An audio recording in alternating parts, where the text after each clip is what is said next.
Hey, Max here, and I got a hot topic to talk to you Star Wars fans about. And it's a real hot topic today because if you haven't heard, some of you viewers may already know about this, but j.j. Abrams and Cris Terrio Episode 9 script has supposedly leaked. We do not know how close this is to the final draft, or if this is what Episode 9 will be when they start filming this summer. But what I will say is if you have any interest in Episode 9 and want to be surprised, I would say absolutely shut this video off right now, because massive spoilers for Episode 9 are going to be included in this hot topic. Now, because I was curious, I read part of the leaked script, and the spoilers come right away, and a big reveal is at the very beginning of Episode 9, the script.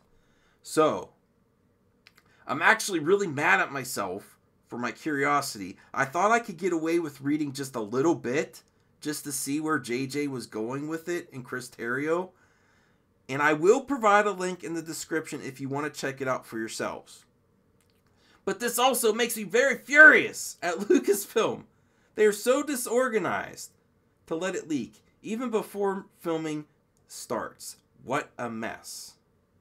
So I do want to give the disclaimer now, because we're going to do a lot of rumors, speculation, strong opinions on this one. So warning, big warning, and with the rumors, speculation, strong opinions, also a Mad Max, because I'm mad this is out so early. What a mess. Okay, now let's get on to it. Now, if you are one of the fans that thinks this trilogy spoils itself, feel free to continue on and check it out. And also check out the link for yourself. But here is the final warning, and I'm going to give a pause here. Give a clear, defining line of the spoilers that are going to come now. All right? Okay, so if you are still with me, the script opens with Luke Skywalker, and he is alive. Not a Force ghost. And not on Octu. It has a quick recap of the end of The Last Jedi, where Luke supposedly ascends to the Force, but then quickly goes to the actual Luke on another mysterious planet and Jedi temple. The Luke on Octu was a doppelganger. And the Luke on Crate confronting Kylo was a doppelganger. Then, what is even cooler than Luke being alive is that they are in a temple, and there is a scene with Luke, Yoda, Obi-Wan, and Anakin. And they had the characters' names in the script. They had outlined the names of Mark Hamill, Ewan McGregor, Frank Oz, and even Hayden Christensen. They are all in the scene discussing the return of the Jedi and how things need to be in the order.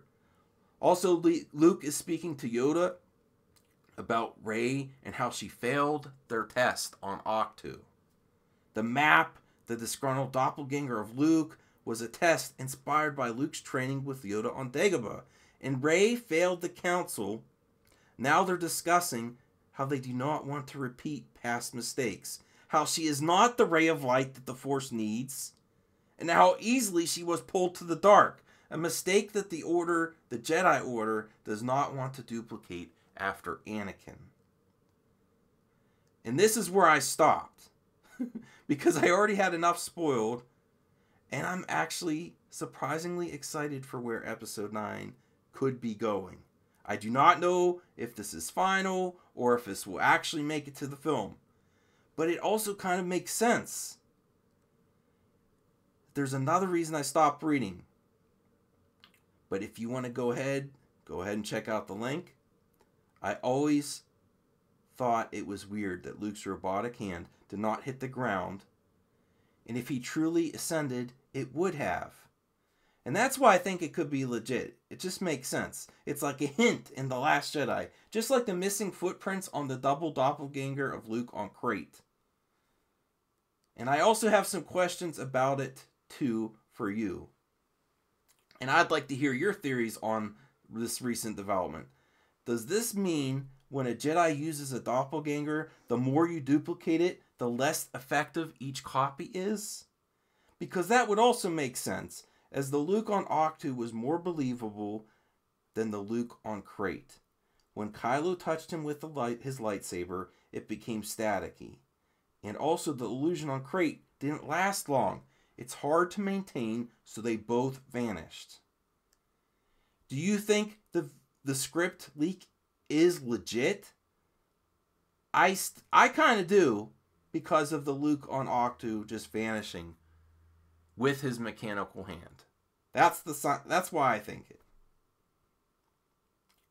And now you see Luke on Ahch-To was a test for searching for young Jedi, and how it was a facade. Do you potentially like The Last Jedi more if this is true?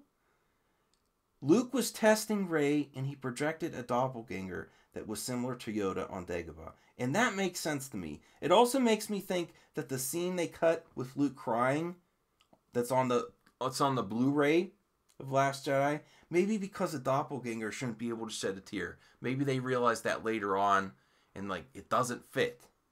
That's why.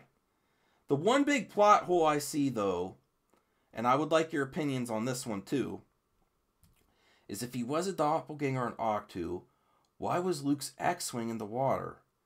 Or was that also something he could do to sell the illusion?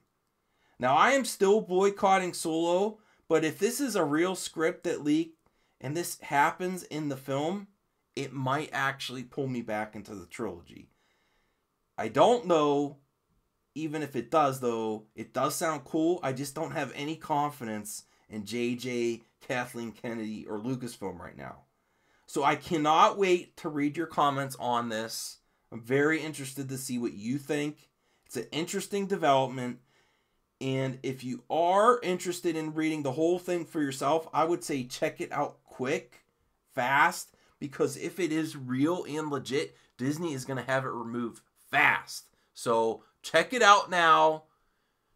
Tell me what you think. Please don't spoil more for me, because this is also a kind of a warning to you viewers. If you're seeing it pop up, there's a lot of spoilers.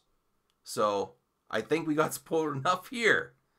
I don't want to know more because I'm kind of interested where it's going to go. Here's JJ and Mark Hamill. The double doppelganger. Very interesting. Now I want to get to the viewer comment and shout out. And I really appreciate all your comments. I try to read as much as possible. And when I can, I will reply. And I am going to be eagerly anticipating your comments on this one. But here, and thanks for this comment, Gallipo Pex. Looks like the people are buying the Blu-ray. And this is popping up everywhere. Comicbook.com does a lot of Star Wars news. Star Wars The Last Jedi Blu-ray sold out on Amazon. Okay, put this in the perspective. Sold out of how many? Okay, you don't know. All it says is it's sold out on Amazon. That's not numbers. You don't know. Maybe Amazon didn't buy as much stock of The Last Jedi because of all the other merchandise of The Last Jedi just sitting on Amazon for reduced prices right now. So you don't know. And also big companies like to do this. It's not just movie companies. Nintendo is famous for this, is limiting the stock so when it sells out, people want it and there's a demand for it because people want what they can't have. So you don't know. I do know another viewer commented that The Last Jedi was not even in the top 100 on digital releases on Amazon. So that's interesting. How come it's not in the top 100 there, but all of a sudden the Blu-ray sells out? Maybe they're not buying as many physical copies and they're focusing more on streaming, and it's not sold. It's not getting big numbers on the digital version. That's for sure. So put it in the perspective. Also, there's something while I was putting this video together, was there is recent reports that they're projecting $150 million for Solo, a Star Wars story premiere weekend, and I just don't see it. They love to do this positive marketing. I just don't see it. I think, and I think you viewers think too, there's a lot more people that are not happy with the way Star Wars is going. Time will tell, though. I could be wrong, but we will see May 25th. But thanks for your comments, and this is where I want to remind you, you don't have to follow me anywhere. Patreon stinks. Just comment below and join in the conversation, and following is creepy too. Don't follow me, just comment. Let's talk about Star Wars. Let's talk about movies. Bye, guys.